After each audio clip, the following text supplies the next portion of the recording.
ಅಲ್ಲಿ ಸರ್ಕಾರದಿಂದ ತಗೊಂಡ್ಬರ್ತೀವಿ ಈಗ. ಅಲ್ಲಿ ಗಣಪತಿ ಕಟ್ಟೆ ಹತ್ರ ಎಲ್ಲ ಹಾಕಿದ್ದೀವಿ ಇದೇ ತರ ರಾಜಕೀಯ ಅಲ್ಲಪ್ಪ. ಈ ಸಾರ್ವಜನಿಕ ನಿಮ್ದು 10 ರೂಪಾಯಿ ದುಡ್ಡು ಇದ್ರಲ್ಲಿ ಇದೆ. ಯಾರನ್ನ ಉದ್ಧಾರ ಮಾಡಕ್ಕೆ ಕರ್ಸಿ. ನಿಮಗೆ ಓನರಿಗೆ ಕಂಟ್ರಾಕ್ಟ್ ಸಿಕ್ಬಾರ್ದು, ಹಂಗೆ ಮಾಡ್ಬೇಕು. ನಿಮಗೆ ನಿಮ್ಮ ಹೆಸರು ಹೇಳಿದಾನ ಮಾಡಬೇಡಿ, ಕ್ಲೀನಾಗಿ ಮಾಡಿ. ಮೊನ್ನೆಯಿಂದ ಹೇಳ್ತಾ ಇಲ್ವ ಅಲ್ಲಿ ನೋಡಿ, ಇವ್ರಿಗೆ ಮೊನ್ನೆಯಿಂದ ಕೆಲಸ ಇಲ್ಲ ಮಾಡಕ್ಕೆ. ಇವರಿಬ್ರಿಗೆ ನಿಂತಿದ್ದಾರಲ್ಲ ಇಲ್ಲಿ.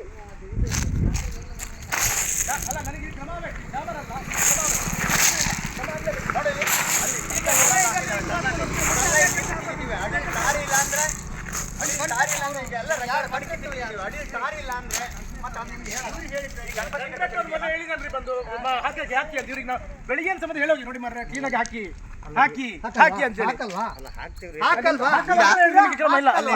ಗಣಪತಿ ಕಟ್ಟೆ ಹತ್ರ ಟಾರ್ ಹಾಕಿದಾರಲ್ಲ, ಅದು ಅಗದು ನೋಡೋಣ ಇದೇ ರೀತಿ ಹಾಕಿದಾರೆ. ಕ್ಲೀನ್ ಆಗಿದೆ. ಹಾಕಿದ್ರೆ ಮಾತ್ರ ಈ ತರ ಹಾಕತಾನೆ.